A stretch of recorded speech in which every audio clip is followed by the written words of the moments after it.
Very much, Brian. In light of the dueling FISA memos, one from the Republicans, one from the Democrats, 13 House Republicans now want the Attorney General to appoint a special counsel, a second special counsel, to investigate the Department of Justice and the FBI's handling of Clinton and the Russia probes. Joining us right now is one of the lawmakers behind that effort to the Attorney General, Texas Congressman Louie Gohmert. Louie, good morning to you.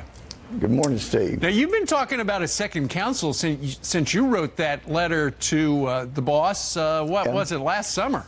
Yeah, and actually, there's a picture of me whispering in President Trump's ear, and I was telling him, you got to appoint a second counsel to investigate Mueller, Rosenstein. They were involved in that uranium one, closed some cases, and that enabled Hillary and her cronies to approve the sale of 25% of our uranium to ultimately to Russia.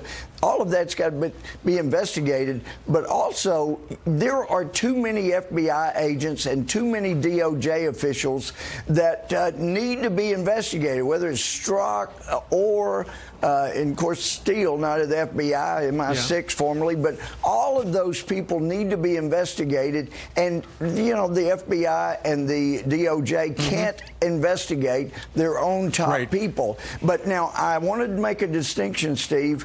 I don't believe we need a second counsel to look into the FISA courts.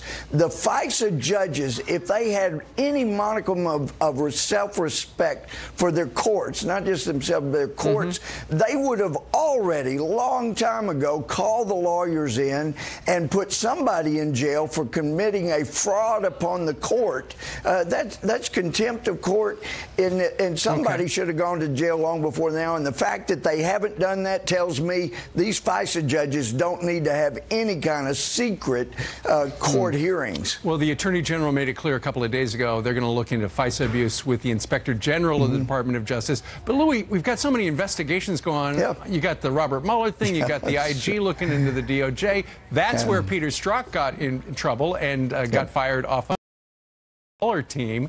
It's hard to keep track. But so a lot of people are thinking, well, aren't they already looking into Hillary Clinton stuff? Somebody? Yes, and my understanding is that Jeff Sessions and some of the DOJ are looking into some of the Hillary Clinton stuff, perhaps on Uranium One, but there is so much involving the emails. And, you know, okay, did Comey only come forward right before the election about we're reopening Hillary's case because some of the FBI agents said either you come forward or we're going to quit and we're going to blow the whistle on how pro-Hillary you've been? All of that needs to be investigated, and it involved DOJ and FBI. That needs a second counsel to do that. Well, it's up to Jeff Sessions. Let's see what he does. Louie, or the president could appoint a second counsel himself, and that's what I mentioned to the president last July. So let's keep pushing. Thank you for your help. Well, thank you for telling us your story. All right, Louie.